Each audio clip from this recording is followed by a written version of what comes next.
IRED है IRDA, ये 3% ऊपर है, वॉल्यूम बैक्ड है, शेयर टूटा भी काफ़ी ज़ोर से है। एक बार दिखा देना इसका, हाँ 52 वीक वगैरह भी दिखाना स्क्रीन पर, 6 महीने भी दिखाना, 52 वीक भी दिखाना, 3 महीने भी दिखा देना। तो आज थोड़ा पुल बैक हो रहा है, मेरे को लग रहा है एक अटेम्प्ट लेनी चाहिए सर। एक बार ज़रा देखोगे आप एवरेज करने की, या फिर एक पुल बैक अटेम्प्ट जिसको हम कहते हैं। सरकारी कंपनी है सर। भी के लिए अटेम्प्ट कर सकते हैं क्योंकि काफी ज्यादा सेल ऑफ देखने को मिला है। बट अगेन अर्ली साइन रहेगा तो क्वांटिटी उसी हिसाब से करें।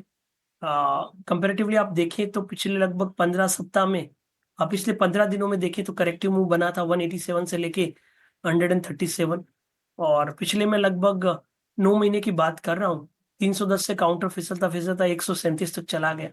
तो रिस्क रिवॉर्ड रेशियो फेवर कर रहा है, कहीं ना कहीं एक बुलिश डाइवर्जेंस यहाँ पे बनेंगे, तो थोड़ी सी रिकवरी बनेगी। 138 का सपोर्ट रहेगा, 138 के सपोर्ट से एक बार के लिए 150 152 तक के बाउंस को ट्रे कर सकते हैं। इंटरनेशनल 7% की तेजी के साथ कारोबार, कंपनी को कुछ नए ऑर्डर्स मिले हैं जिसके चलते 7.25% की तेजी इस स्टॉक पर दिखी है। इसके अलावा त्रिवेणी टर्बाइन 5% ऊपर। तो कई सारे स्टॉक्स निफ्टी 500 इंडेक्स और ब्रॉडर मार्केट से जहां पर काफी एक्शन दिखा है।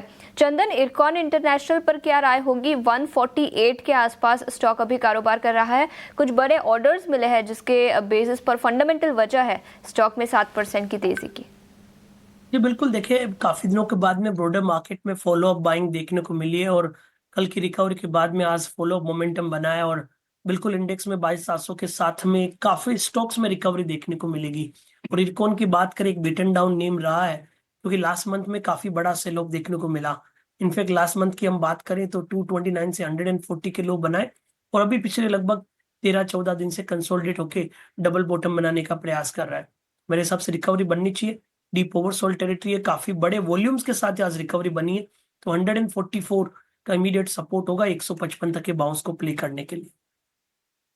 तो ये नजरिया इरकॉन इंटरनेशनल पर। लेकिन इसके अलावा फार्मा सेक्टर, याद रखिए सुबह भी हमने इस सेक्टर पर चर्चा की थी, कल स्टैंड आउट परफॉर्मर रहा, लेकिन आज सबसे कम तेजी इसी सेक्टर में दिखी है, निफ्टी फार्मा इंडेक्स।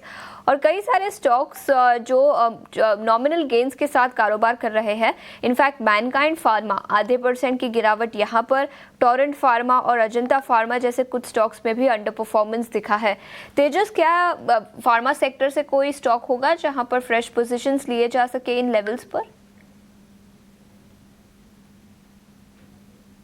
देखिए, लुपिन में थोड़ी स्ट्रेंथ आई है आज के सत्र में। अगर स्टॉक देखेंगे तो एक अच्छी खासी गिरावट के बाद थोड़ा हल्का सा बेस बना रहा है और आज 200 दिन की मूविंग एवरेज का भी सपोर्ट लेके स्ट्रेंथ दिखा रहा है। कल के सत्र में थोड़ी बुलिश एनगल्फिंग कैंडलस्टिक पैटर्न बनी है, तो ट्रेडिंग के लिहाज से लुपिन में थोड़ा पोजीशन बना सकते हैं। 1960 का स्टॉप लॉस रखना पड़ेगा और जो लक्ष्य रहेगा वो रहेगा 2080 से लेके 2100 तक का।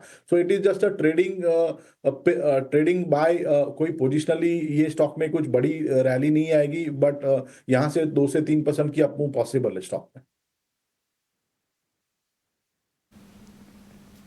ल्यूपिन में अपमूव यहाँ से